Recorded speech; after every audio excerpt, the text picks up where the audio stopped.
Buenos días, bienvenidos a todos. Hoy es el tercer día y último de Demos 2020, día 3 de diciembre, y vamos a comenzar con una sesión muy interesante porque hoy vamos a aprender de la crisis y vamos a aprender de la mano de estos señores que están aquí en pantalla, y Luis González va a ejercer de moderador, presentador y guía de la conversación. Adelante, Luis. Gracias, Juan Andrés. Buenos días, Jordi. Buen día. Jordi Nadal nos acompaña desde Barcelona, por eso he empezado con él. Jordi es un buen amigo, editor, autor. A mi derecha está Vicente Montes, que es el director de la Fundación Rafael del Pino, es compañero mío en los órganos de trabajo de la Asociación de Fundaciones que preside Javier Nadal. Por cierto, Javier Nadal y Jordi no tienen nada que ver. Es que Nadal es un apellido bastante común en la zona este de España. Y Vicente, como digo, está en el comité ejecutivo de la Asociación de Fundaciones, está en la junta directiva, y yo creo que entre él y yo hay una coincidencia, y es que somos funcionarios que estamos fuera de la administración desde hace tiempo, y de alguna manera yo creo que eso se nos nota. Y don Manuel Estrada, que está a mi izquierda, es Premio Nacional de Diseño. Bueno, es uno de los grandes diseñadores gráficos, de los grandes diseñadores en general que tiene España en estos momentos, de alcance internacional, muy amigo de la Fundación Germán Sánchez Ruy Pérez, como creador, como fundador de DIMAD, que es una institución que está en Matadero también, ha colaborado con nosotros desde hace muchos años, hacemos proyectos conjuntos y estamos los cuatro aquí dispuestos para compartir ideas que tienen que ver con la crisis de 2020, desde la perspectiva de las fundaciones y también desde un enfoque general. ¿Cómo surge la idea de esta conversación? Perdón.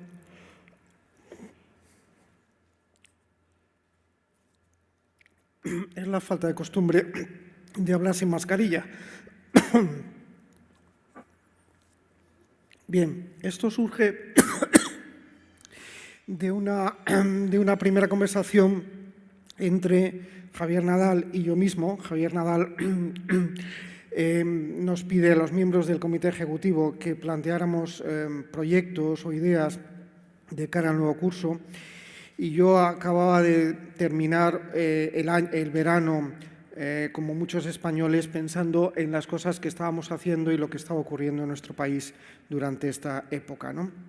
Entonces, planteamos la posibilidad de que la asociación tuviera algún liderazgo en la idea de tratar de mejorar la vida de las personas, y a partir de ahí surge el concepto de aprender de la crisis. Se trata de tomar nota para hacer cosas de una forma distinta. Vamos a organizar esta conversación en torno a 4 ideas. Querría empezar por Vicente, porque Vicente se incorpora precisamente a esta conversación sobre el aprendizaje desde su visión de la innovación, ¿no, Vicente? Y desde tu visión de lo que pueden hacer también las fundaciones como parte de la sociedad civil en España. No, absolutamente. Yo creo que quizás una de las cuestiones que estamos aprendiendo de esta crisis es que, como nunca antes, el miedo, todo aquello que gira en torno a la crisis sanitaria, a la crisis económica, está corrigiendo profundamente las expectativas y está acrecentando esa brecha profunda que ya vivíamos antes entre realidad y percepción, ¿no? O sea, realmente es difícil decir esto en un momento crítico en el que estamos enfrentados a tantos problemas y en el que tantas personas están sufriendo. Pero realmente, en perspectiva histórica, no debemos perder el foco, ¿no? Realmente estamos en uno de los mejores momentos de la historia de la humanidad, en el que somos más capaces de solucionar esos problemas que enfrentamos como humanidad, precisamente a través de la tecnología, ¿no? Quizás la tecnología en la historia ha sido la fuerza más relevante para la transformación de las sociedades. Y el progreso técnico ha sido clave en ese avance, ¿no?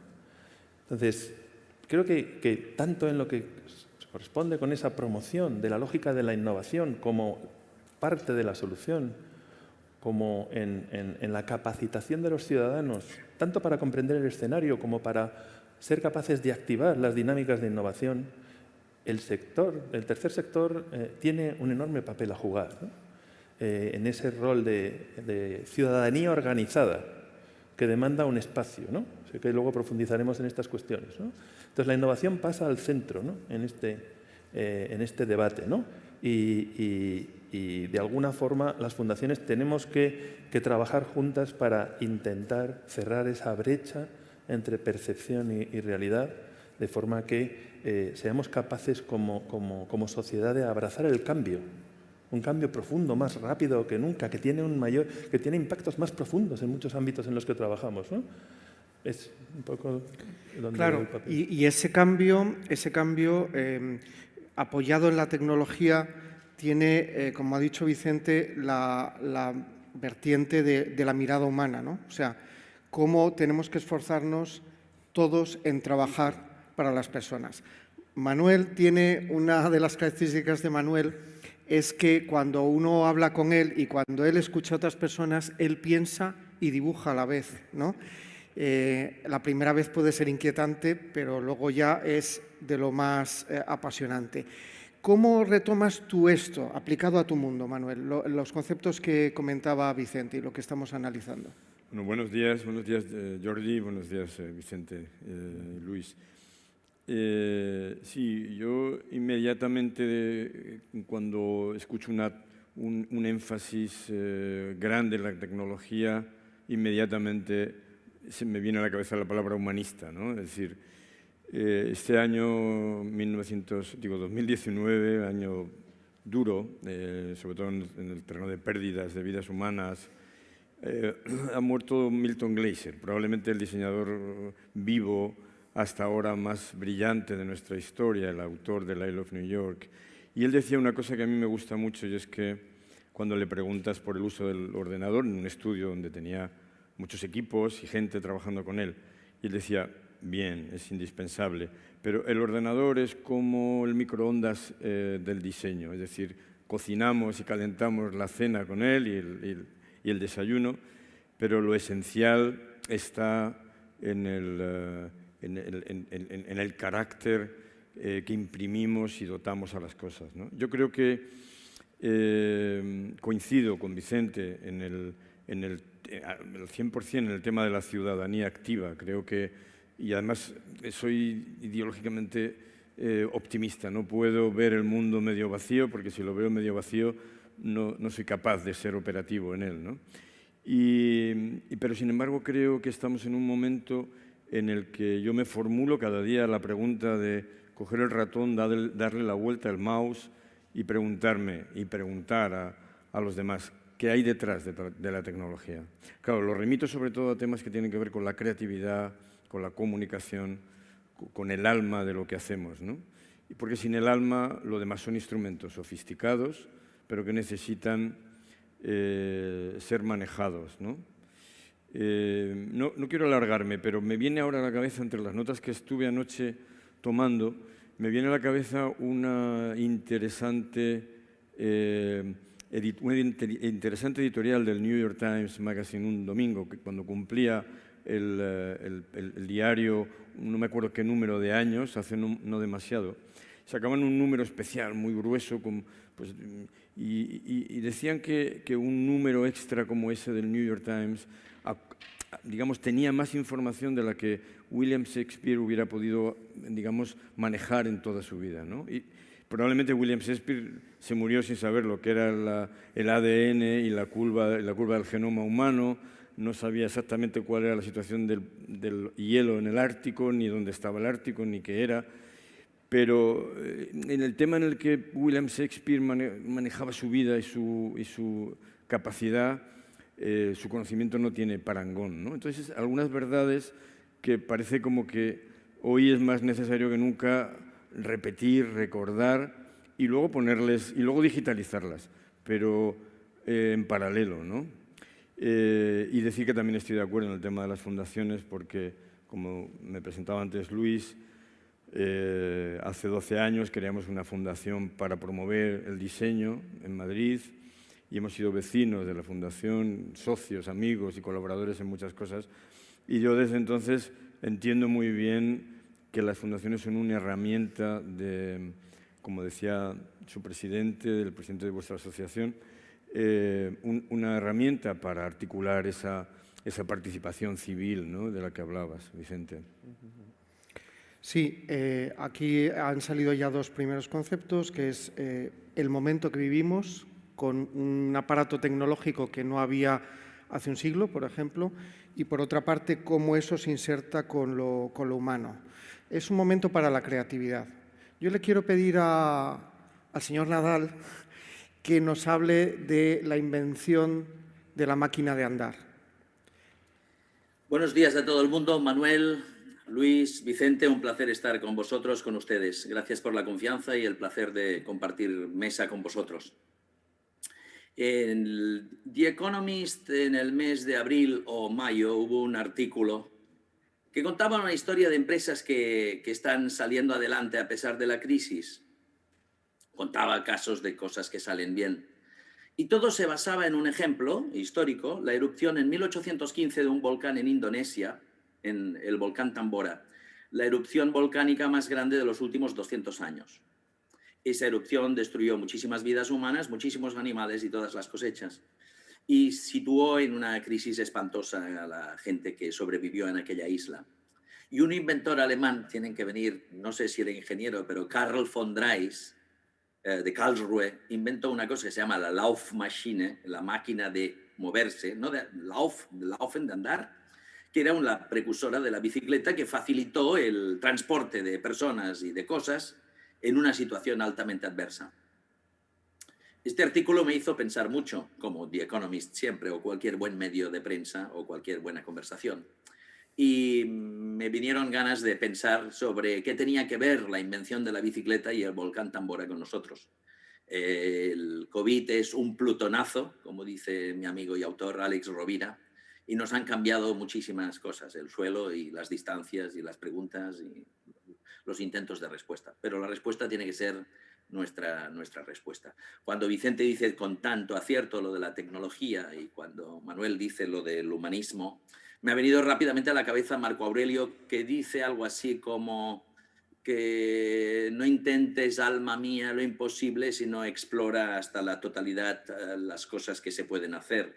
Entonces, un emperador que tuvo muchísimo poder, pero que era un emperador sabio y estoico, y que gestionaba su poder con muchísima inteligencia y que tuvo una pandemia también en muchos lugares de su imperio romano, intentó preguntarse cómo tenía que responder él y su gente a este enorme reto. Y esta crisis lo que entiendo que nos exige es responder, ¿no? ¿Y cómo tenemos que responder? Pues con innovación y, yo creo, con artesanía. ¿Y cómo entiendo yo lo de la artesanía? Pues como Richard Sennett, porque yo no sé nada más que lo que me enseñan los mejores. Y Richard Sennett contaba en un libro suyo que en el 84 se hizo un estudio en el mundo médico de Inglaterra, y leo, decía que cuando entiendes que la artesanía es la pretensión de hacer un buen trabajo, y aquí viene lo esencial, tanto si obtienes o no una recompensa, repito, hacer un buen trabajo, tanto si obtienes o no una recompensa, lo ves todo diferente. Entonces, bravo por la tecnología, como apunta Vicente, bravo por el microondas y el humanismo, como apunta Manuel. Invitemos a Marco Aurelio en la mesa y intentemos hacerlo con innovación y con artesanía. Es un poco como se me ocurre intentar salir adelante juntos. Muchas gracias. Con esta primera ronda, lo que yo hago ahora es tomar las ideas y tratar de ofrecérselas como primer producto de esta conversación a nuestros compañeros de las fundaciones. Lo que estamos diciendo, creo, entre todos, es que este momento es crucial, que este es un momento axial, luego desarrollaré un poco eso. Es crucial porque hay que aprovechar este momento para inventar cosas y para que esas cosas mejoren la vida de las personas. En definitiva, es algo que las fundaciones hacen habitualmente, inventar cosas para mejorar la vida de las personas. Y hay que ser muy conscientes del momento, Por eso yo aporto una cuarta dimensión en esta conversación, que es la visión histórica. Tenemos que darnos cuenta de dónde estamos.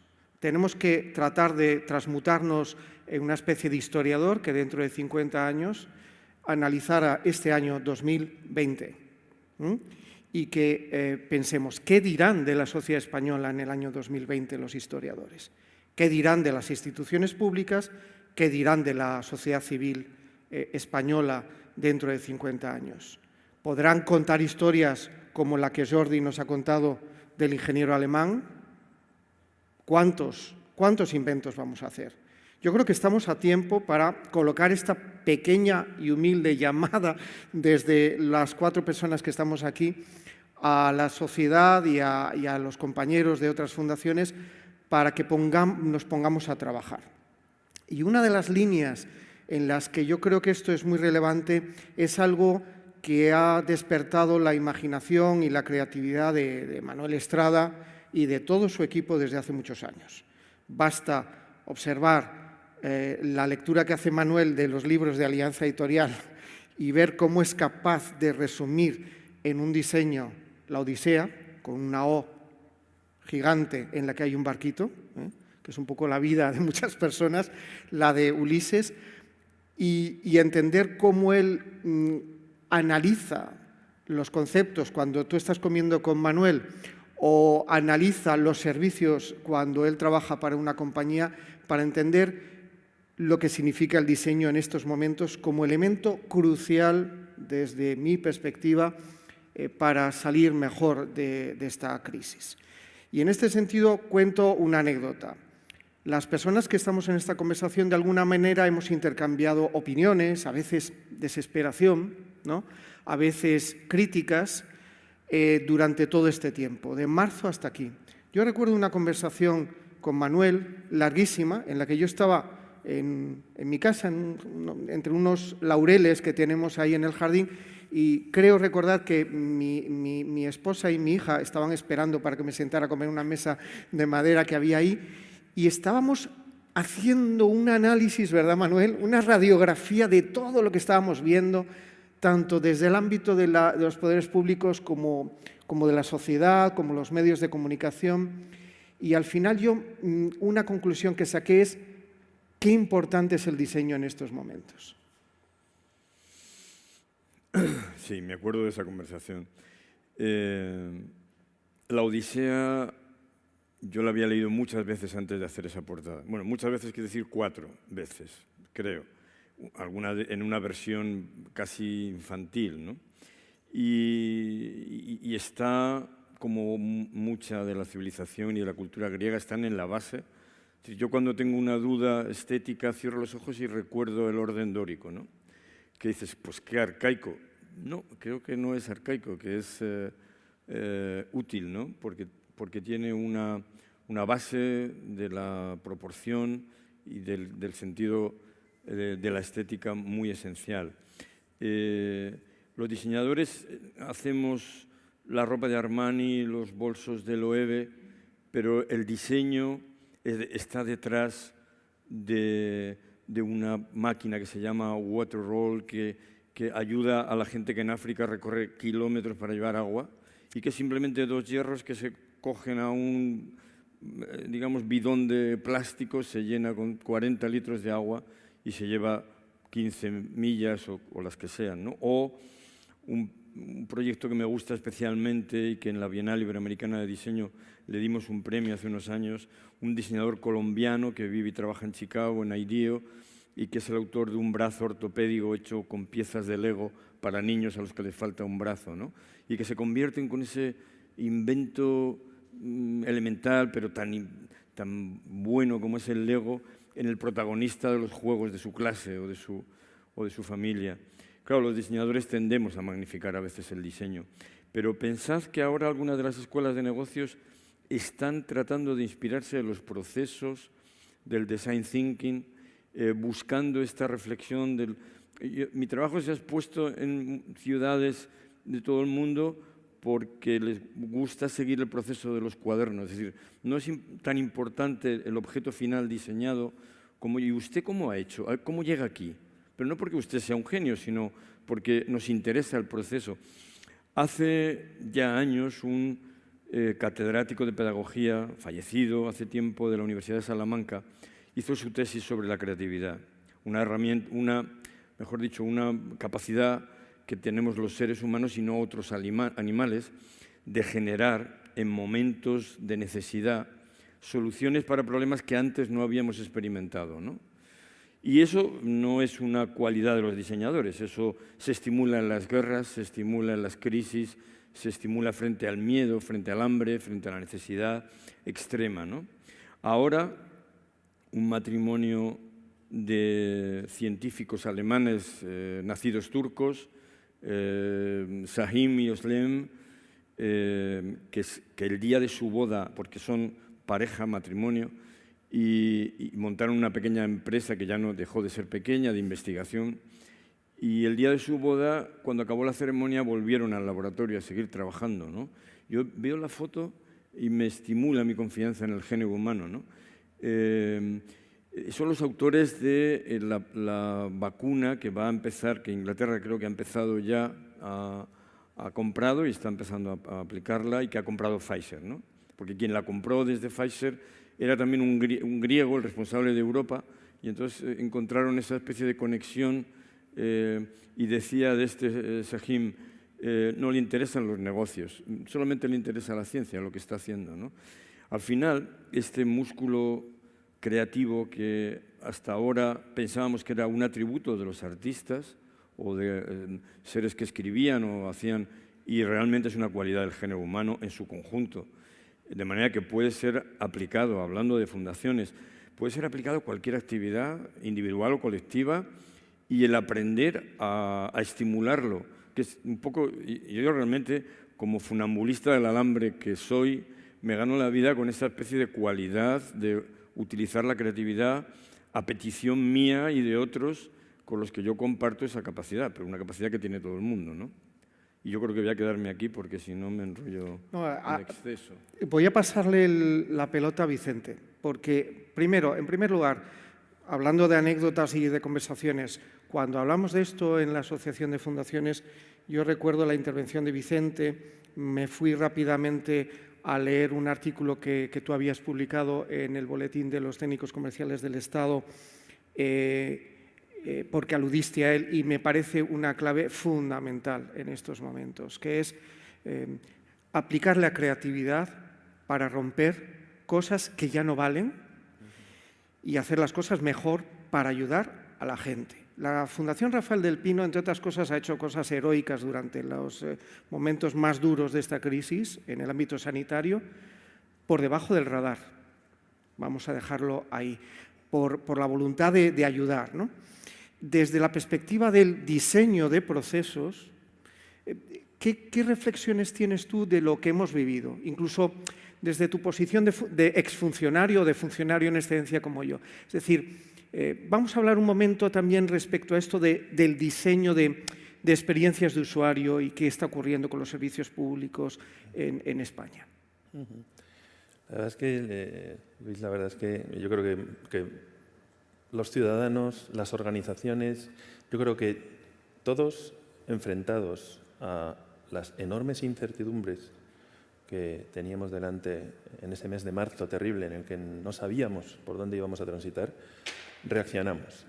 La verdad es que un día alguien escribirá la historia de cómo la sociedad reaccionó ante esa incertidumbre y fue capaz además de poner todo su esfuerzo en un proyecto compartido, de forma no jerárquica. Sabéis que estas cosas nos encantan en la Fundación.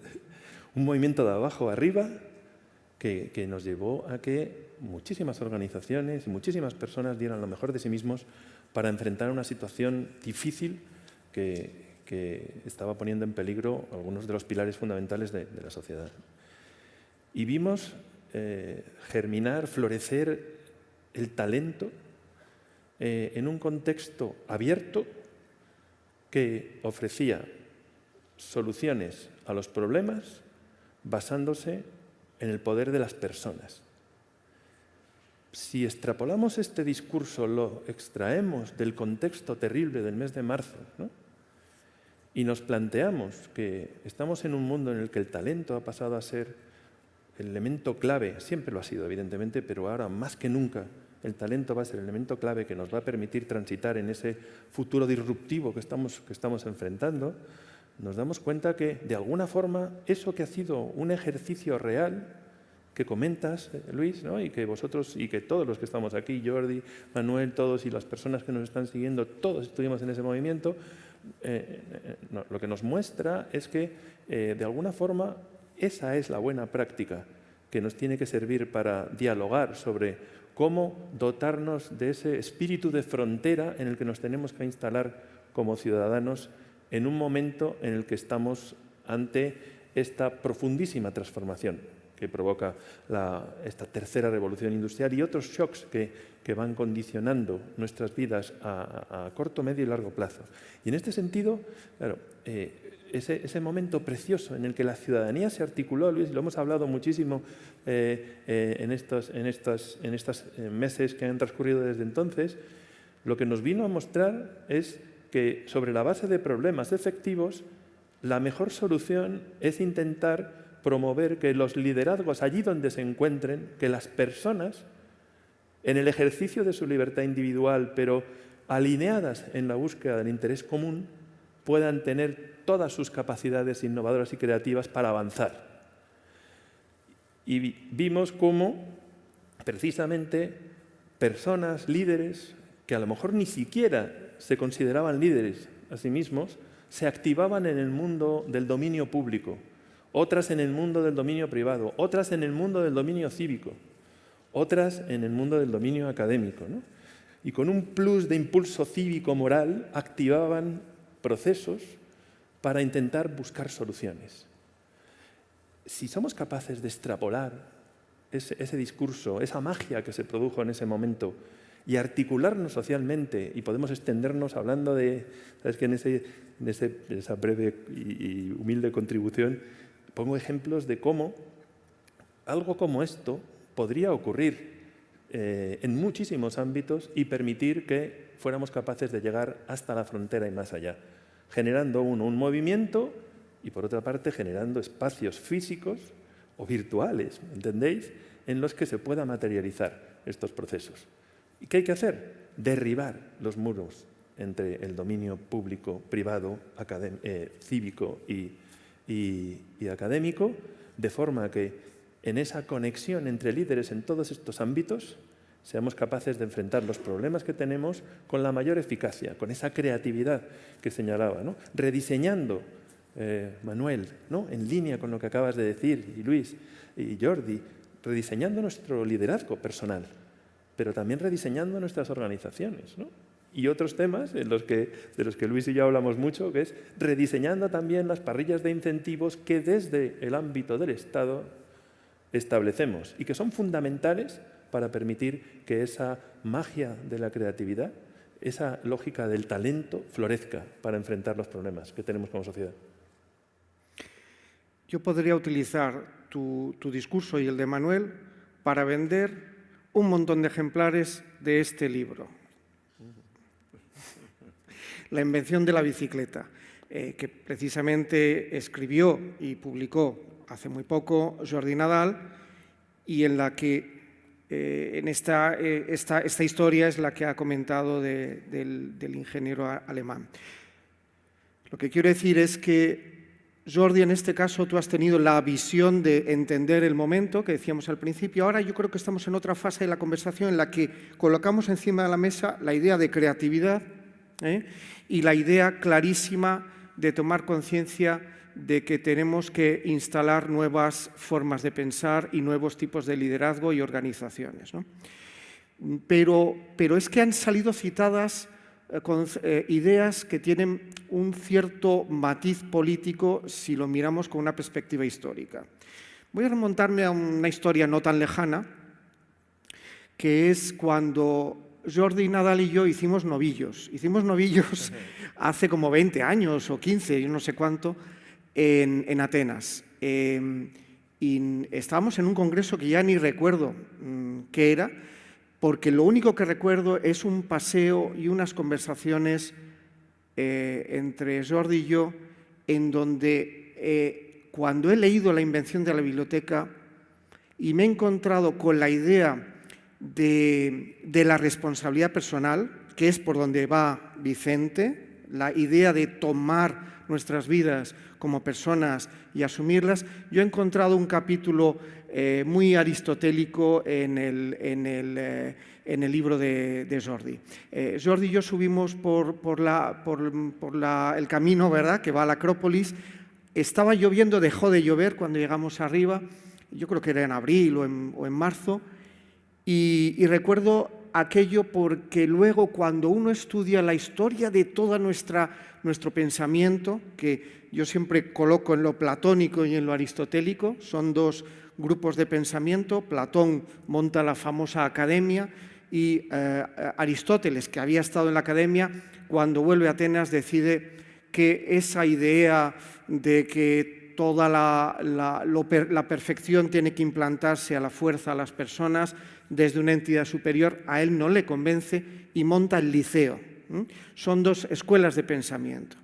Jordi, si yo te paso ahora el testigo con todas estas ideas, platónico, aristotélico, y tu visión de esta crisis como el momento, como decía Vicente, de asumir el liderazgo de las personas, ¿no te parece que en los medios de comunicación prevalece demasiado esa idea de ¿qué hay de lo mío? Sí, Luis, muchas gracias. Me acuerdo mucho de ese día que estuvimos paseando, hacía frío, llovió, estuvimos en el Partenón y cuando vi el pórtico con las cariátides, yo me puse a llorar, me emocionó muchísimo, era la primera vez que estaba en Atenas. Y conversamos mucho, subiendo y bajando. Valió la pena hacer novillos, porque nos contamos cosas que sembramos hace 20 años. Vamos a ver, me gusta mucho una frase de Vicente Aleixandre que dice, hacer es vivir más. Porque además hacer es tu compromiso, la manera de comprometerte con las cosas. Creo que ahora es un momento de acción y de la acción individual de las personas que quieren comprometerse con hacer algo que les hace ilusión y en lo que creen, algo que es necesario y que probablemente no es fácil. Pero esto es como el final de la película El secreto de sus ojos, donde hay una frase esencial que no os la diré, ya la habéis visto, por volverla a ver y escuchar la última frase. Cuando monté la editorial a finales del 2007, puse como lema de la editorial impreso en la solapa de todos los libros, en la solapa 2, libros con autenticidad y sentido. Y con el paso del tiempo he quitado la palabra libros porque todo lo que quiero hacer, y no solo libros, quiero que sea auténtico y con sentido. ¿Por qué auténtico? Por el griego antiguo. Porque la palabra, la etimología del griego antiguo, tengo entendido que auténticos quiere decir aquello donde eres dueño, señor de tú mismo, donde actúas porque quieres. No tengo la suerte de haber estudiado griego y latín, pero busco la etimología de las palabras. Y el sentido, ¿por qué? Por Viktor Frankl y por El hombre en busca de sentido.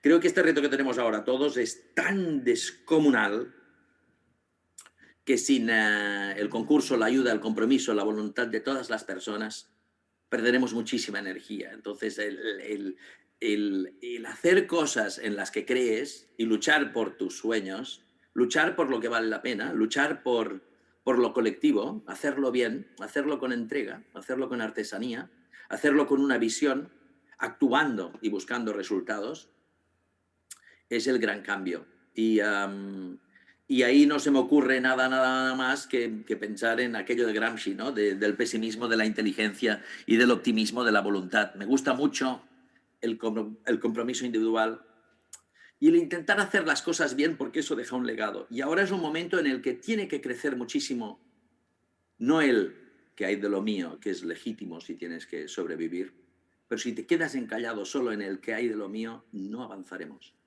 Avanzar es una decisión que tiene muchísimo que ver con la suma de un montón de personas y sus deseos individuales y sus compromisos para crear y co-crear y avanzar en aquello que quieren que pase. Y la confianza, el entusiasmo, el compromiso tienen en común algo tan distinto como un embarazo, biológicamente hablando. No puedes estar un 33% embarazado, ni puedes estar un 33% comprometido con algo. Es binario, o 0 o 100%. Y ahora es un momento en el que las personas que vivimos tenemos que intentar meternos en el asunto al 100%. Bueno, si se dan cuenta, ustedes piensan en lo que ha dicho Jordi, fundó la editorial a finales de 2007. Yo recuerdo que a finales de 2007 un compañero mío de promoción, que trabajaba en la Dirección General del Tesoro, me dijo: oye, Luis, no estamos colocando la deuda. Era el momento en el que nos decían que no había crisis económica y tal. Yo inmediatamente cambié mi crédito hipotecario, que lo tenía en multidivisa, en francos suizos, lo cambié a euros, porque pensé, bueno, por lo menos de lo que cobro en la misma moneda, pues pago, ¿no? Pero este señor va y monta una editorial en pleno inicio de esa crisis gorda que tuvimos. ¿No es así, Jordi? Sí, pero tuve mucha suerte. Yo tengo dos guardaespaldas que se ven a mi espalda, Tintín y Albert Camus, y dos guardaespaldas que no se ven, que es la educación que recibí de mi familia y mi bachillerato. Mucha inconsciencia. Monté la editorial a finales del 2007 porque era mi sueño. A los 45 años no sabía que venía una crisis tremenda. Y en 5 meses desde que salí de una empresa grande, salieron mis primeros libros y tuve suerte. ¿Por qué ha funcionado bien Plataforma? Por 3 cosas. Sin duda alguna, por 3 cosas. La única que puedo garantizar es la primera. Trabajo, mucho trabajo. La segunda la he intentado garantizar, pero apelando a la voluntad, a la inteligencia y a la honestidad de los demás y al talento, que es el talento de los colaboradores y el talento de los autores y el talento de la gente que ha colaborado en el proyecto. Y la tercera también, suerte, porque quien en la vida, si le va bien y no da un poquito también las gracias a la suerte, pues puede ir un pelín sobrado. Creo que he tenido suerte, pero el trabajo me ha defendido y ha habido mucha gente que ha depositado su confianza y su talento y su energía en el proyecto, y eso es lo que tiene que continuar. Monté algo sin saber si me iría bien y tampoco sé si seguirá yéndome bien, pero hay una frase muy bonita que es que me quiten lo bailado, es decir, hacer cosas, tener sueños, creer en personas, buscar, siendo minero de uno mismo, como decía José Luis San Pedro, y buscar en la realidad, analizando, investigando y esforzándose, tiene algo tan hermoso, la voluntad, lo épico y la intención de hacer algo que sea muy superior a uno mismo, que debería ser fácil. Es aquello creo que es de Píndaro, ¿no? Llega a ser el que eres descubriendo y aprendiendo quién eres. O sea, esta crisis nos tiene que invitar a cada uno de nosotros a intentar llegar a ser aquello que estamos llamados a llegar a ser. O sea, tendríamos que crecer para lo mejor. Sería no solo bonito, es que sería muchísimo mejor. Sí, eso engarza con lo que decía Vicente del momento que vivimos. Nosotros, como fundación, ahora mismo estaba pensando que este lugar en el que nos encontramos recoge todos los años una cosa que inventamos en el año 2005. Teníamos la idea de que lo digital, como le he comentado algunas veces a Manuel, lo digital tenía que ser tenido en cuenta, en consideración por parte del mundo del libro, del mundo de la lectura, las bibliotecas, las editoriales. Eso no significa que yo fuera un evangelista de lo digital, como alguien del mundo editorial alguna vez me decía o me acusaba, ¿no? No, es que si se inventa Internet, de alguna manera creo que esto va a tener un impacto muy notable sobre el comercio del libro o sobre las costumbres de la gente a la hora de consumir cultura, ¿no? Entonces nosotros tenemos este evento que se llama Reimagine a principios de junio, siempre, el día 1 de junio, que es un evento internacional en el que viene todo el mundillo más innovador del sector del libro. Este año os confieso que teníamos un montón de patrocinios, un programa impresionante, se había juntado con nosotros Digital Publishing Summit, que se realiza todos los años en París, o sea, habíamos crecido muchísimo. Y resulta que es un evento que se basa en que la gente viene desde Boston, desde Tokio o desde Frankfurt y viene a Madrid 3-4 días, toma vinos, hace networking y todas estas cosas. Imaginaos lo que significa esto en el contexto de abril. Tomamos una decisión que fue la misma que Jordi y las mismas que ha citado, sin citarlas específicamente, Vicente, que es tirarse a la piscina, asumir el riesgo. ¿Y qué ha implicado eso? Que hemos aprendido, que convertimos eso en un evento online que nos ha dado liderazgo porque fuimos los primeros. Y entonces al final, pues la Feria de Frankfurt, la Federación Europea de Editores, etcétera, etcétera, toma nota y hemos ido perfeccionando. Y lo que estamos haciendo en estos momentos con este evento híbrido es consecuencia de ese tirarse a la piscina y decir, es el momento de ser valientes y de hacer cosas. Entonces ahora, si me permitís, quisiera que estuviéramos un rato hablando de política. Pero no como decían típico, no vamos a hablar del gobierno, vamos a hablar de política. Vamos a hablar de lo platónico y de lo aristotélico.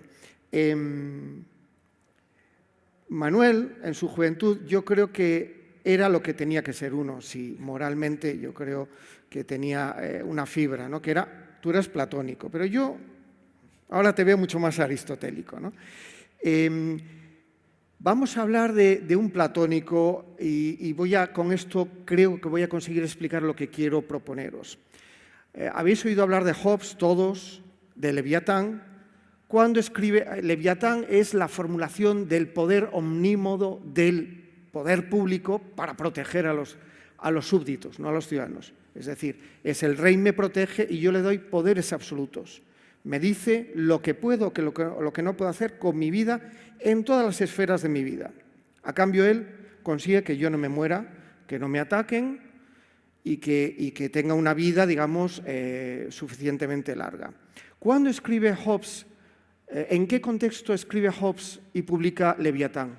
Bueno, en un momento en el que había guerra civil en Inglaterra, iban a matar a su familia, y después con la gran peste de los 60 del siglo XVII en Inglaterra. ¿No os recuerda esto algo? Eso de la gran peste. Entonces, lo que quiero decir es que estamos en un momento de riesgo, en el que yo creo que estamos todos dispuestos, con tal de salvar la vida de las personas, a casi todo.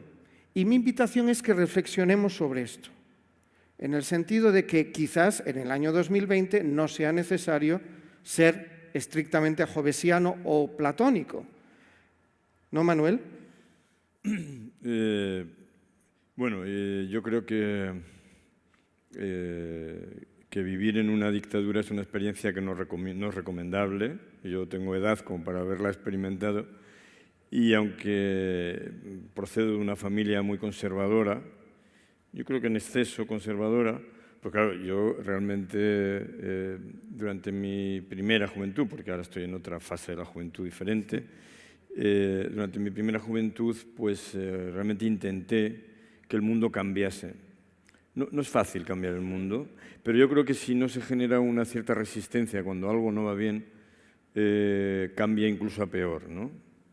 Fíjate, perdiendo un poco el hilo político, aunque luego lo vuelva a intentar coger, me gusta, Luis, cómo has juntado a estas otras personas y a mí, porque ya me he dado cuenta de lo que tenemos en común, ¿no? Después de haber escuchado un poco, porque los currículum apenas dicen nada de la gente, como yo los veo, ¿no?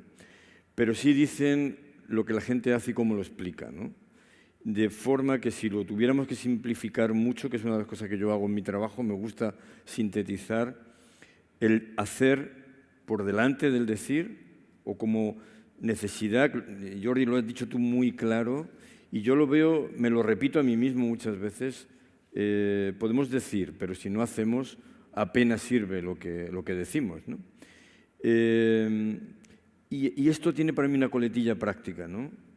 La generosidad es contagiosa, pero el egoísmo también es contagioso. Y vivimos en un tiempo de miedo. Es un poco la palabra que está detrás de lo que Luis expresa es miedo. Los fascismos han nacido en Europa del miedo. Han nacido del miedo y la gente se refugia en el autoritarismo, que también lo hay en el otro lado, pero el miedo es una reacción de las más primitivas. O sea, el garrote encuentra su principal justificación cuando hay gente que considera que cualquier cosa es mejor que el miedo, ¿no? Y no es cierto, porque es mucho mejor vivir sin él y no buscar una solución peor que el remedio, ¿no? Hay una cosa que yo creo que el siglo XX nos ha enseñado y es que el fin no justifica los medios en política, en nada probablemente, pero en política claramente. Da igual cuáles sean los principios que tú enarboles, al final si lo que consigues es una sociedad torcida, una sociedad más autoritaria, una sociedad que evocando o invocando hermosos principios llega a lo contrario, realmente debe hacernos aprender. Y esa especie como de reflexión sobre lo que no tenemos me parece que también es una experiencia que debe sacarse de los momentos malos como este, ¿no? Yo creo que el compromiso es otra palabra que me parece importante. Yo creo que lo que ocurre en la sociedad es una consecuencia de todos y, por lo tanto, debemos pensar que puede haber liderazgos, pero no hay salvadores. Es decir, es de la acción colectiva, de la responsabilidad colectiva, de la que normalmente suelen proceder los mejores momentos, ¿no? Y yo, por mediar en este eje del platonismo, del aristotelismo, recordaría ahora a Sócrates, porque Sócrates no ha escrito, no nos han quedado sus obras si no es a través de Platón, pero simplemente porque una metáfora visual, quizá a mí me gustan mucho las metáforas visuales a las que se les puede poner palabras, es el mito de la caverna, ¿no? Vivimos en una sociedad que se asemeja lamentablemente al mito que Platón cuenta de Sócrates, de que vivimos encadenados en un lugar donde tenemos de la realidad una percepción que es en realidad una sombra que otros nos están transmitiendo y explicando. Y una sociedad donde los medios y la información circulante es tanta y está tan envenenada muchas veces simplemente por la desarticulación, y la sobreabundancia se convierte casi en un problema añadido, ¿no? Claro, si encima la manipulación se hace con intención, pues el problema aumenta, ¿no? Y vemos a nuestro alrededor que hay algunos... O sea, la política es una actividad difícil y yo diría que incluso peligrosa. Y me parece que cuando a veces denostamos a nuestros políticos, no es por defenderlos tampoco en conjunto, pero tenemos que pensar cómo trasladamos a la sociedad civil la responsabilidad, pero ojo, porque si se lo ponemos tan difícil a la acción pública, solo conseguiremos que acaben allí los que no son capaces de hacer otra cosa. Y eso no nos interesa. Yo creo que de alguna forma, aunque sea con la mirada distante de profesionales o actores de la vida organizativa, social, económica, cultural, de más nivel, debemos mantener ese compromiso. Y ese compromiso a lo mejor no es estar en los partidos, pero sí, de alguna forma, alentar con posiciones críticas o con posiciones de como sean, la acción colectiva, ¿no? Y fijaros que la vigencia del mito de la caverna, en un momento en el que además ya no sabemos si la realidad y la verdad es la que nos cuenta la cara 1 o la cara 3, que además le hemos puesto nombre. Es una verdad alternativa. Si perdemos la cualidad de los hechos, si ahora mismo frente a la vacuna del COVID empezamos a hablar, como una persona muy cercana a mí, con la que hablaba anoche, que me empieza a hablar del riesgo de vacunarse con una vacuna que se hace desde lo transgénico como acción de laboratorio, y yo digo, pues realmente, es decir, no creo que haya quedado aquí en la Casa del Lector la idea de que yo estoy en contra de la tecnología. Lo que digo es que justamente la tecnología requiere, y por eso he glosado a esta pareja de científicos que es verdad que han utilizado la biología transgénica en el laboratorio, pero no para manipular de cara al mercado grandes plantaciones que se registran en el código de su ADN, sino para buscar una solución en la que trabajaban desde el cáncer y ahora, desde la lucha contra el cáncer, y ahora están, digamos, lanzados, o sea, lo que este hombre, a quien no conozco, fijaros si soy optimista, que cuando he leído las versiones más esperanzadoras me las he casi creído sin un análisis riguroso del todo, ¿no? Es decir, cuando dices hay que acabar con esta pandemia y todo mi conocimiento se va a poner al servicio de eso, ¿no? El compromiso es muy importante. Volviendo a esto de Platón, Yo creo que haber traído la idea del mito de la caverna es muy útil en esta conversación. Yo ahora voy a incorporar otra de las cosas que Platón pone en boca de Sócrates. Yo no me fío mucho de Platón, vaya usted a saber, que es en el Fedro, eso Jordi lo conoce muy bien, porque es una impugnación de la lectura, es decir, Sócrates realmente lo que hace es decir que los libros son muy malos, por decirlo de una forma muy simplista. ¿Qué es lo que hay ahí dentro de Platón? Pues que la lectura en el fondo es un instrumento de innovación brutal. La lectura es que, y en el siglo XXI es impresionante porque es conseguir que todos los ciudadanos puedan forjarse un juicio, puedan estudiar, si les convence, lo que fue la posición platónica típica de un lobo que protege el rebaño, pero el lobo es el que decide lo que es bueno para el rebaño, en términos popperianos, o la posición de Aristóteles, que es: yo soy un hombre, pienso, soy muy escéptico, pero decido que mis acciones van a marcar mi vida. Y eso es el compromiso, de alguna manera, ¿no? Desde esa posición, lo que quiero provocar en vosotros, para que polemicemos un poco, es la posición, por un lado, de los políticos, como ha dicho Manuel, de los gobiernos, todos los del mundo, y de lo público, que son dos cosas diferentes. Yo siempre digo que una playa es pública, pero eso no es gobierno. Y a veces en España se confunde un poco esto es público. No, esto es público, pero no es gobierno. Bien, entonces voy a poner un ejemplo vinculado a esta crisis. Cuando uno analiza cómo han funcionado las instituciones públicas de cara a enfrentar la crisis, quien mejor en principio lo han hecho han sido China, Singapur, Taiwán y Corea. Si os dais cuenta, lo único en lo que coinciden, aparte de que están en Asia, que esta es la parte importante, es en que, como estaban en Asia, vivieron el coronavirus anterior, la gripe aviar. Por lo tanto, ¿qué es lo que pasa con esos países, con esos estados?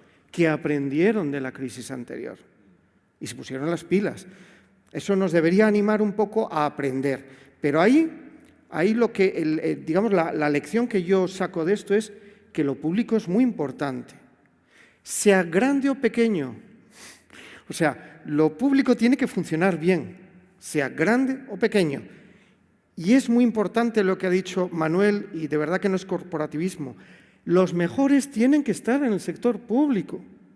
Cuando yo entro en la Escuela Superior de Administración Pública, en época de Felipe González, año 92, enero del 92, nada menos, a mí me convencen, estuve en el INAP, en el Civil Service College, en la ENA, me lavan el cerebro para que yo piense que mi trabajo es fundamental para la sociedad española, que tengo que hacer avanzar a España desde los servicios públicos.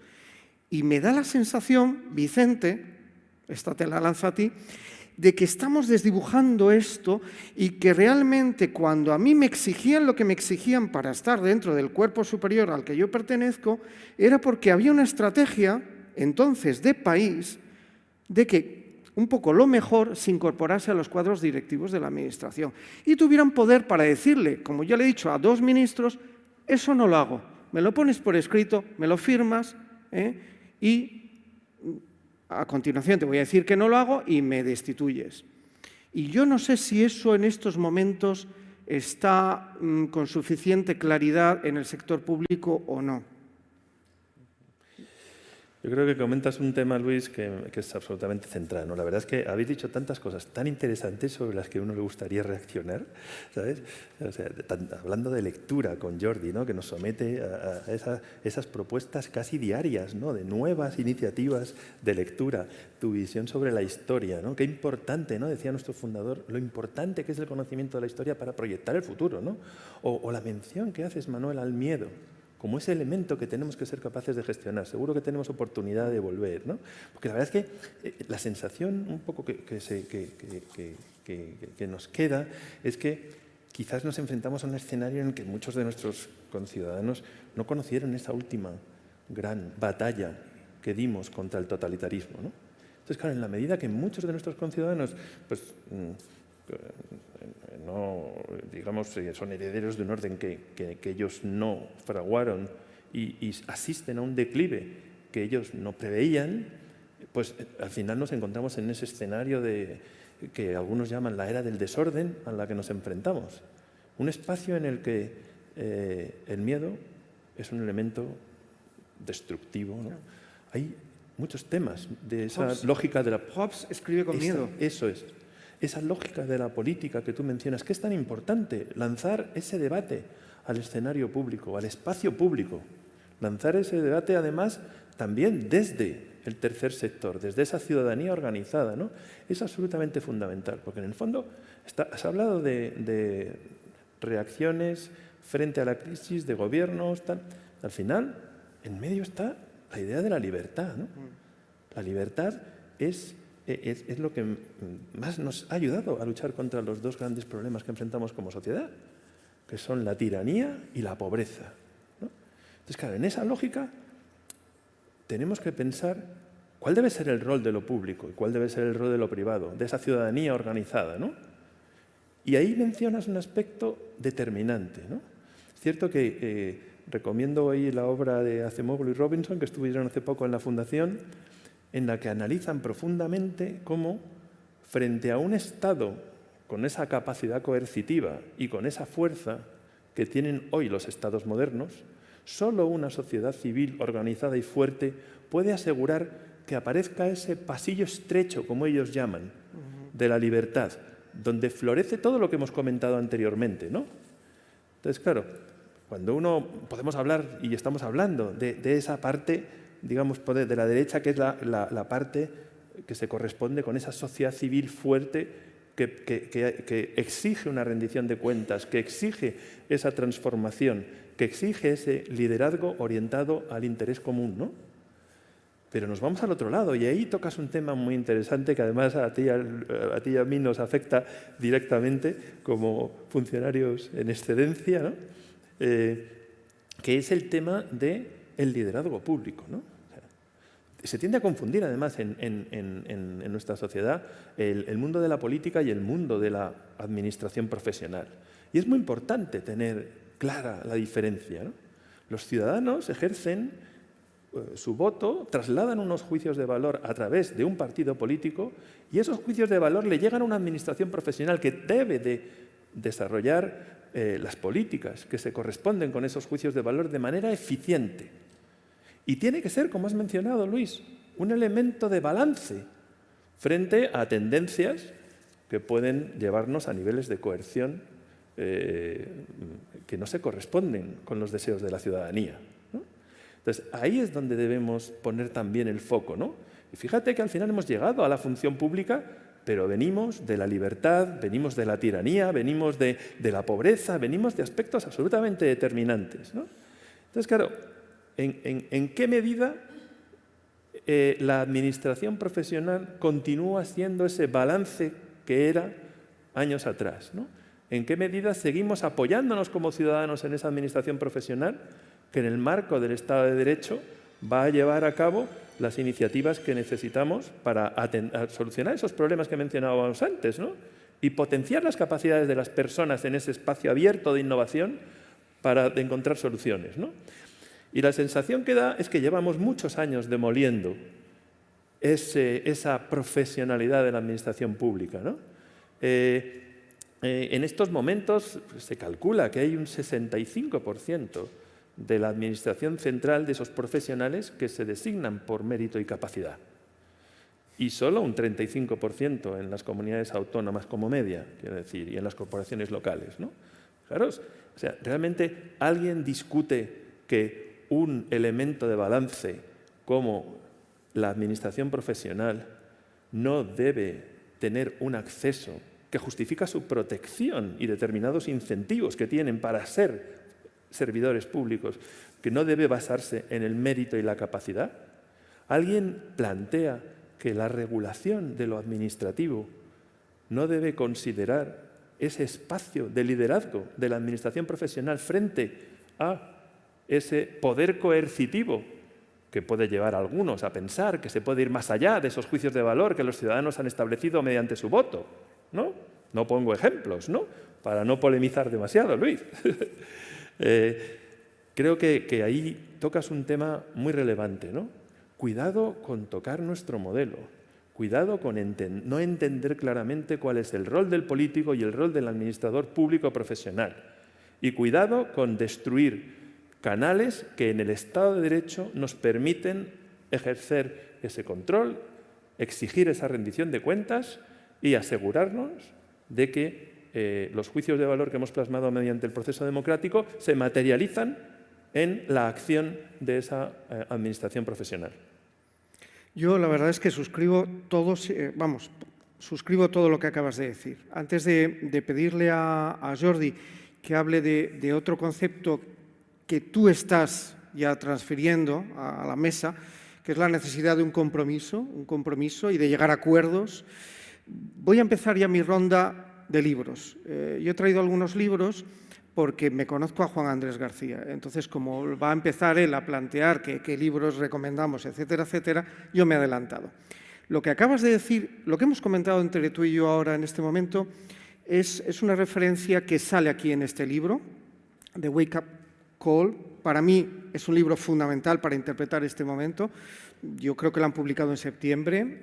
Si no en octubre, yo lo compré a principios de octubre, dos personas que escriben en el Economist, y en uno de los capítulos ellos de lo que hablan, curiosamente, es de que en Singapur los altos funcionarios son la gente mejor pagada y la gente más capaz de las que salen de las universidades. Ese es un tema interesante. Y otra cosa de la que ellos hablan y de la que habla segundo spot publicitario para la invención de la bicicleta de Jordi Nadal es del compromiso. O sea, yo creo que una cosa de la que estamos nosotros un poco cansados es del grado de conflicto sobre lo que probablemente no deberíamos ya estar en conflicto político en la sociedad española. Deberíamos llegar a un acuerdo sobre lo básico y no tocarlo demasiado, ¿no, Jordi? Sí, gracias, Luis. A ver, 3 ideas. Ha salido varias veces la palabra aprender. Gregorio Luri, una de las personas más interesantes que conocí en estos 13 años desde que creé la editorial y uno de los 5 autores que más me enorgullezco de haber editado entre 950 autores, en su libro sobre el arte de leer dice algo que me parece que todos sabemos, pero que es fundamental recordar, que es hasta los 9 años, los niños, las niñas, aprenden a leer y a partir de los 9 años aprenden leyendo, porque aprender es situar una palabra en un contexto y tener criterio, ¿no? Aprender es fundamental y aprender a leer es fundamental y eso es absolutamente revolucionario, absolutamente revolucionario. Me parece que es fundamental defender la lectura y todas las instituciones que ayudan a que la lectura avance. Primera idea, la educación, Gregorio Luri, la educación, aprender, la educación, responder, tener la capacidad de responder. Yuval Noah Harari, después de vender 13 millones de ejemplares con sus 2 primeros libros, la primera frase de su tercer libro es: en un mundo lleno de información irrelevante, la claridad es poder. Fin de la cita. Por eso es importantísimo defender la claridad. Primera idea.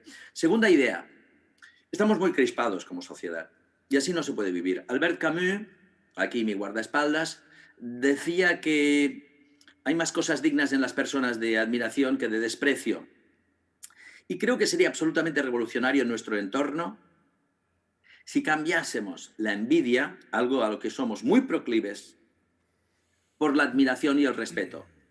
Tenemos que convertirnos en personas que en lugar de envidiar, admiremos y respetamos aquello que otros, sean de otro color, partido, tamaño, etcétera, hagan bien. Tenemos que admirar más, porque con la admiración generaremos confianza y consenso. Y la confianza y el consenso es muy importante. Admirar es muy importante.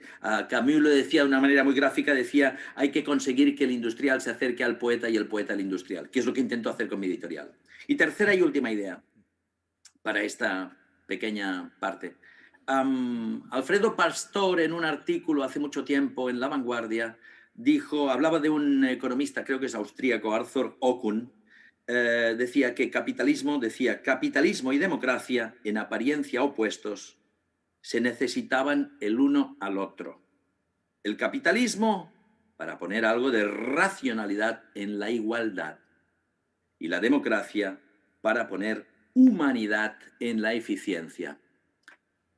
Como democracia podemos ir muy para atrás. Entonces es importantísimo el compromiso, la admiración, el entender el mundo, saberlo interpretar, pensar con claridad y ayudarnos. Ahora el reto es demasiado grande como para intentar salir de esta peleados, divididos y a la greña. No es viable. No me imagino a 4 astronautas en un cohete saliendo hacia la Luna, saliendo de Cabo Cañaveral cabreados entre los 4. No es operativo, no es inteligente, no es eficiente. Esa adrenalina sobra. En esta línea hay una figura que a mí me sigue pareciendo muy relevante, Jordi, que es Obama. Voy a enseñar ahora, otro espacio publicitario, voy a enseñar cómo trabaja el señor Estrada. Esto es la autobiografía de Barack Obama, ¿no? Entonces, Manuel aquí trabaja la O otra vez, con exclamaciones, porque es cierto que es una figura que ha despertado mucho interés. Las biografías como la de Obama, y una que tú has citado alguna vez, Jordi, que es la citas, yo creo que en el libro de La invención de la bicicleta, que es la de Lincoln, que le apasiona a otro amigo nuestro, que es Adolfo Menéndez, que es el secretario de la Asociación de Fundaciones. Adolfo el otro día aquí hizo un vídeo dentro de una serie que llamamos Biografías Lectoras, en la que él explicaba lo que ha significado la lectura en su desarrollo profesional.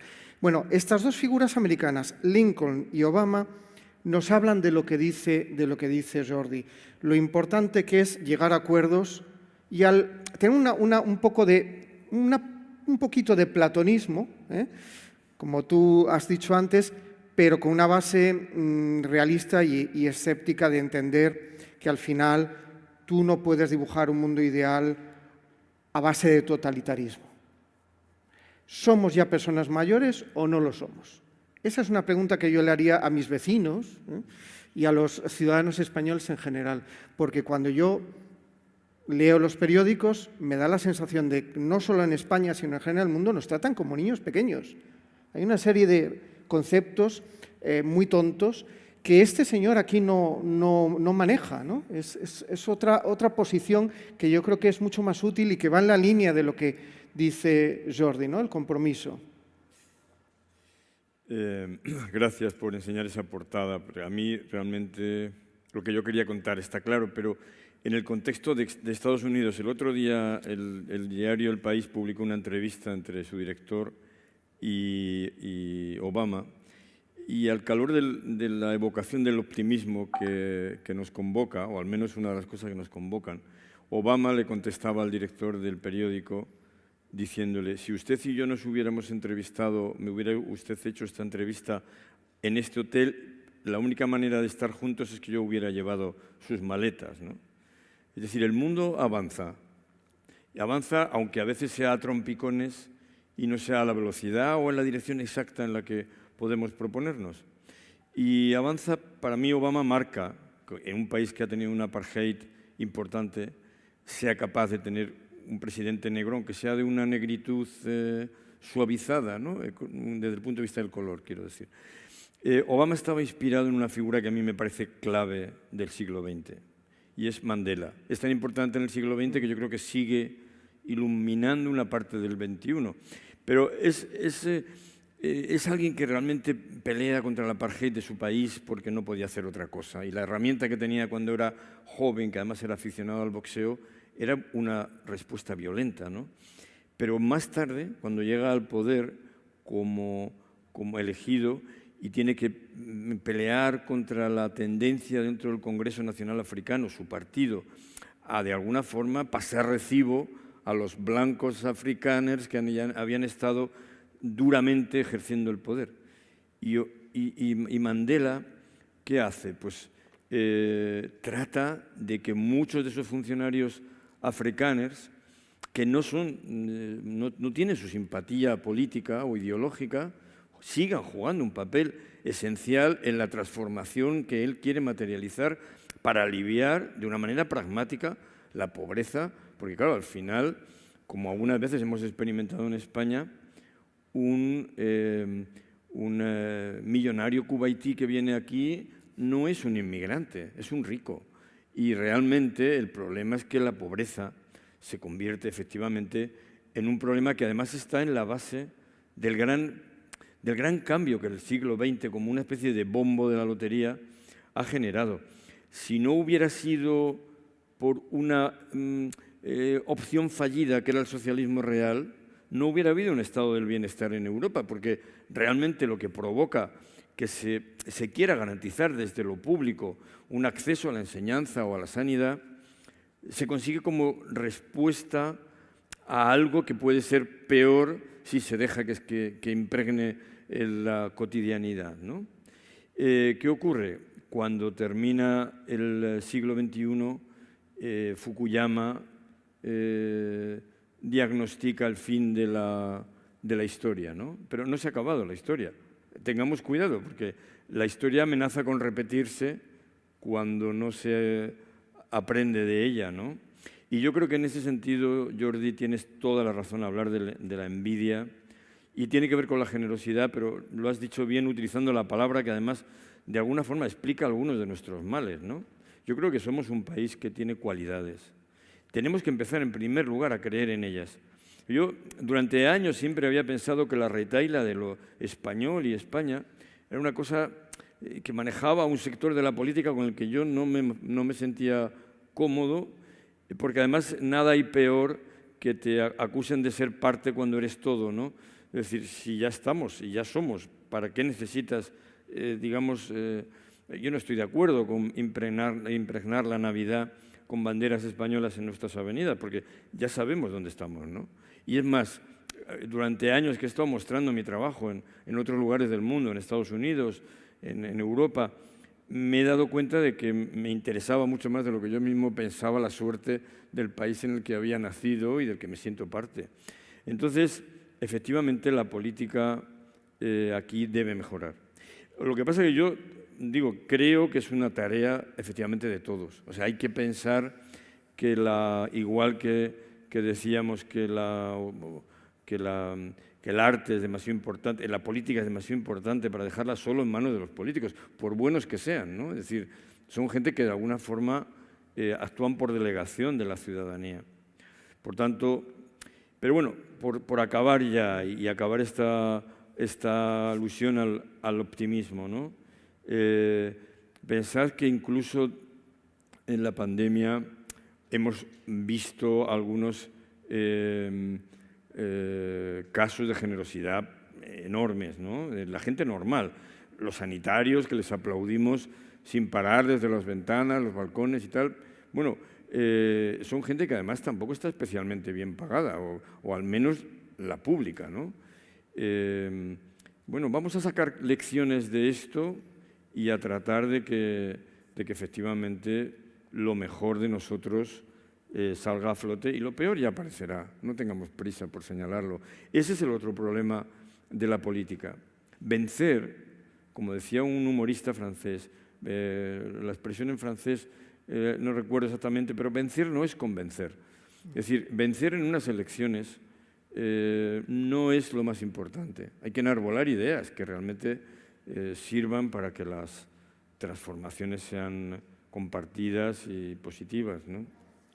Sí, esta idea de la posición, yo diría, de los ciudadanos, la importancia de que ayudemos también a los políticos a que no cometan errores. Yo creo que una diferencia de esta crisis con otras es que deberíamos considerar que somos una sociedad de adultos, de ciudadanos que opinan y deciden sobre su futuro. Antes la referencia de Jordi al capitalismo, la democracia, me recordaba lo de Richard Pipes de propiedad privada y libertad. Lo que dice Pipes de los atenienses frente a los persas es que los atenienses eran propietarios y por lo tanto eran ciudadanos. Entonces digamos que desde una perspectiva más amplia deberíamos pensar que ahora somos propietarios de nuestro futuro, ¿no? Otra referencia bibliográfica que he utilizado al reflexionar sobre esta conversación es un libro clásico que es Origen y meta de la historia, de Karl Jaspers, que es un filósofo alemán que publica esto en el año 49 y en el 50 se traduce por la revista Occidente y se publica en España. Y su tesis es que hay un momento en la historia de la humanidad en la que en una parte del mundo se pasa de los mitos a la figura del hombre y el hombre que empieza a filosofar y que entiende su responsabilidad y su existencia. Habla de que en esos siglos se pasa de esa fase mítica en China, con Confucio, con Buda en India y con el judaísmo, digamos, en Oriente Medio, y con la Atenas clásica, con la filosofía. Lo que me interesa de este libro es el concepto de una época desde la que se pivota, es axial. Yo utilicé eso al analizar el mundo del libro y hablaba de cómo lo digital nos genera una era exponencial, de cambios exponenciales, que Vicente también ha aludido en esta conversación a esto, y cómo el libro tiene que entender esta fase en la que los cambios van a modificar, van a transformar nuestra vida. Y eso lo he intentado, digamos que, enlazar con el propósito de esta conversación, que es aprender de la crisis. Para aprender de esta crisis, uno de los instrumentos que tenemos son los libros. Otro mensaje publicitario, libroterapia. Esto es un libro estupendo de Jordi Nadal, en el que él lo que hace es compartir con la gente los libros que a él le han ayudado a entender el mundo. Y nos voy a pedir a los cuatro que ahora, para acabar, después de que responda una pregunta que le hacen a Vicente, escojamos un libro que nos ha ayudado en esta época para entender o para vivir mejor o con menos infelicidad esta época de la crisis. La pregunta que se le hace a Vicente, yo creo que es muy interesante, es ¿qué aprendizaje ha sacado en concreto la Rafael del Pino para transformar su forma de trabajar durante esta época? Pues la verdad es que yo creo que nosotros aprendemos siempre. La maravilla de estar en una organización como la Fundación es que no hay día que no aprendamos, ¿no? En un contexto como el que hemos vivido, la verdad es que hemos tenido muchos aprendizajes, ¿no? Pero principalmente yo diría que la idea de que no hay árbol que el viento no haya golpeado y que debemos de ser siempre capaces de levantarnos y de luchar juntos por materializar nuestros sueños, ya sean enfrentándonos a un problema como el que hemos vivido, ya sean cruzando esa frontera de la innovación de la que hemos hablado también en este espacio, es algo que debe guiarnos, ¿no? Antes hablabais de personas increíbles y recuerdo esa cita que hacía el presidente de Sudáfrica, ¿no? Cuando recordaba aquello que decía de algo así como somos los dueños de nuestro destino, somos los guardianes de nuestra alma, ¿no? Algo así, perdonadme si no es exacta la mención, ¿no?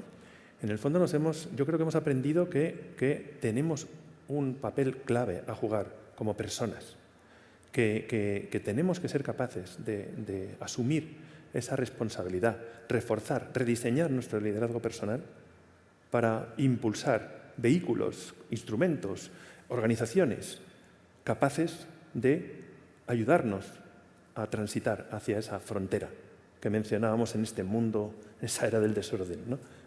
Y eso lo hemos aprendido, yo lo he aprendido, ¿no? Y he reforzado, gracias a esta vivencia única, la experiencia que hemos tenido, he reforzado también esos elementos en mi vida, ¿no? Y hemos aprendido el enorme poder que tenemos las personas. Cuando mencionaba esas experiencias que no contamos, ¿no? Vimos cómo era posible ver a personas que nunca habrías imaginado colaborando 18 horas trabajando al día juntos para enfrentar un problema, ¿no? Hemos visto esa necesidad que tenemos de apostar fuerte por la educación, para intentar crear las bases y capacitarnos para enfrentar situaciones como las que estamos viendo y vamos a vivir. Hemos visto cómo las organizaciones del tercer sector, las fundaciones y otras organizaciones son claves para que seamos capaces de gestionar los costes de transición en el cambio. Porque tenemos que ser conscientes, lo decía en mi primera intervención, nuestra propuesta en la fundación es abracemos el cambio, pero somos conscientes también de que ese abrazo lleva consigo unos costes de transición que tenemos que ser capaces de gestionar juntos. Y el papel del tercer sector es absolutamente determinante y no es reconocido por otros ámbitos, esos otros dominios que hemos mencionado. El dominio público, el dominio privado, no reconoce ese rol fundamental del tercer sector para llevar a cabo ese tránsito, ¿no?, de la mano de otros colectivos, ¿no? Entonces, podría extenderme en proyectos, ¿no? Hemos visto cómo nuestras redes, siempre hemos entendido la Fundación como una red de redes, ¿no? En parte de lo que estamos hablando precisamente es de superar ese diablo interno del egoísmo, y ser capaces juntos de activar una respuesta ante los problemas que enfrentamos. Y lo hemos visto en la Fundación, cómo nuestras comunidades han ido poco a poco entrelazándose y trabajando juntas, generando sinergias para enfrentar los problemas.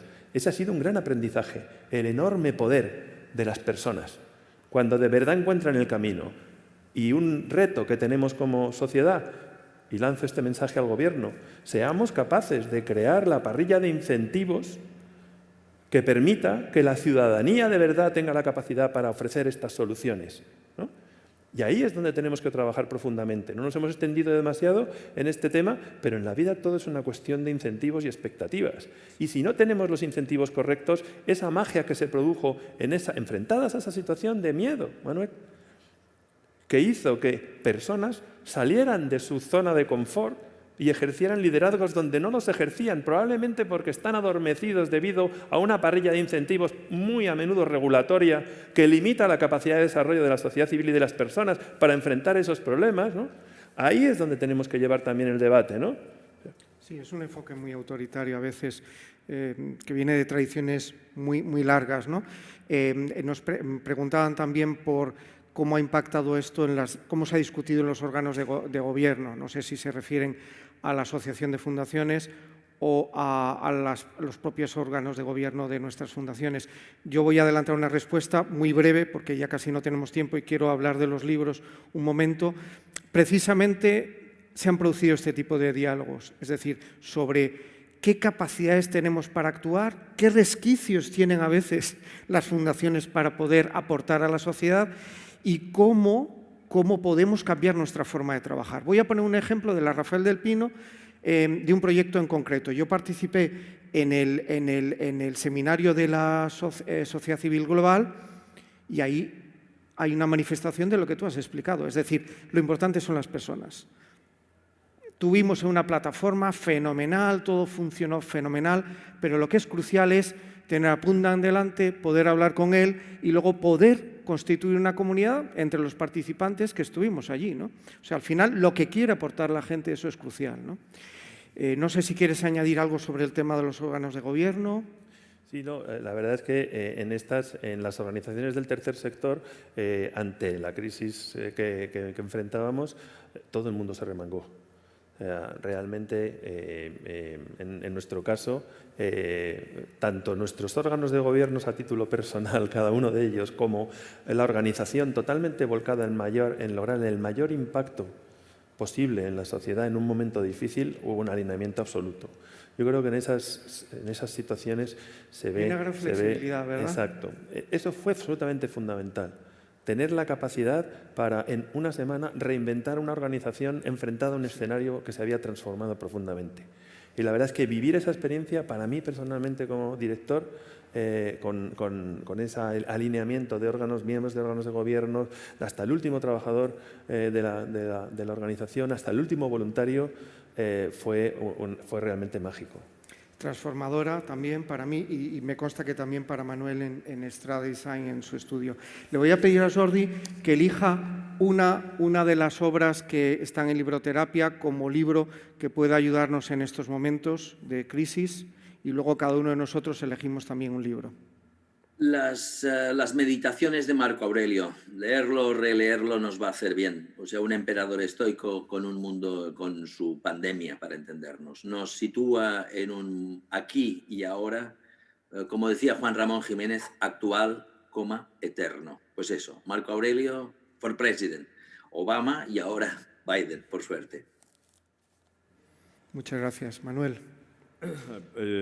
Últimamente los libros de Alianza no me dejan leer otra cosa porque pienso que las portadas solo salen bien por lo menos si lees y comprendes el libro. Y entonces acaba de publicar la última obra de ficción de Amin Maalouf, que se ha traducido y se ha publicado hace poco, que se llama, el título creo que es Nuestros hermanos inesperados, ¿no?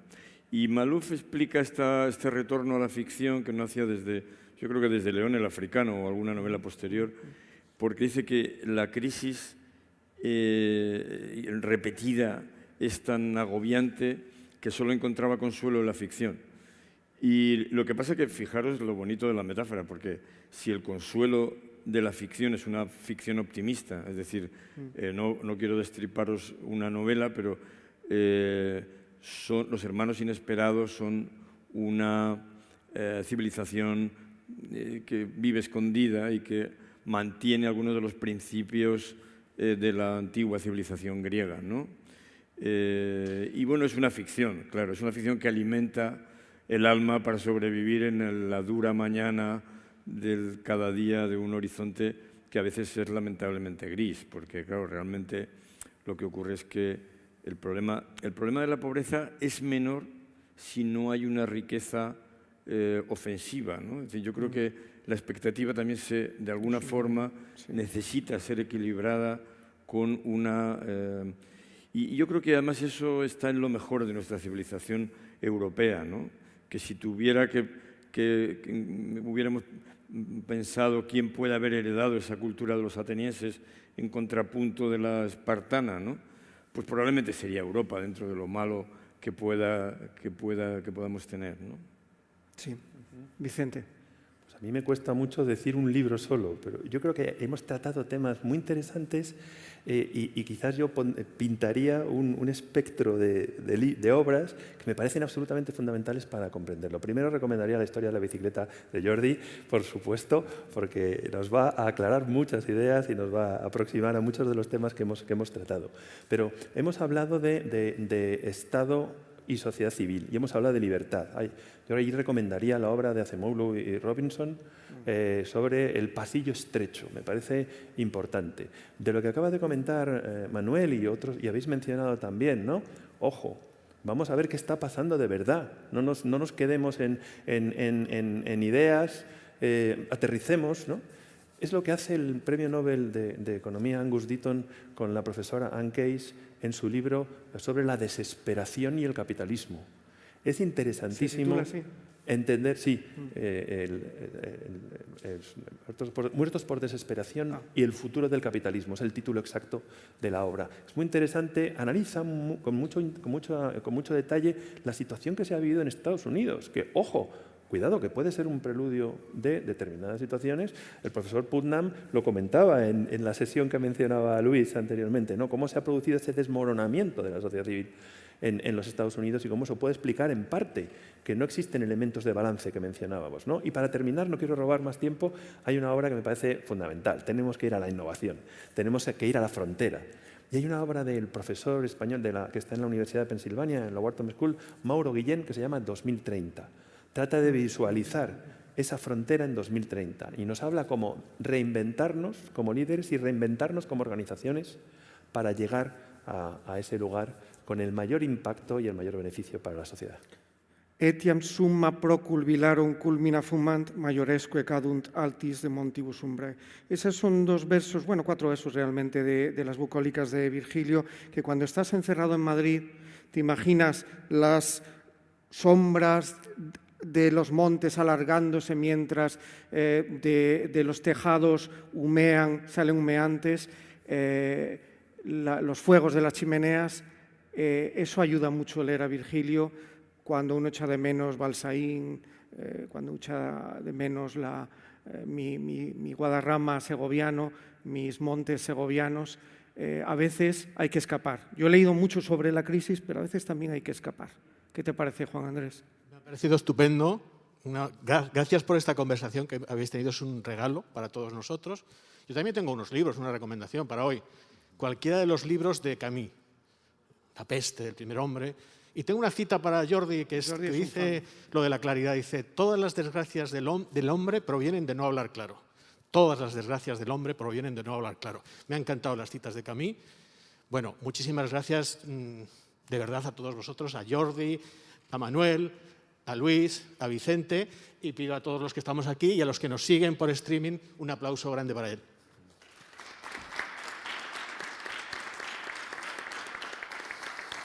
Bueno, Jordi.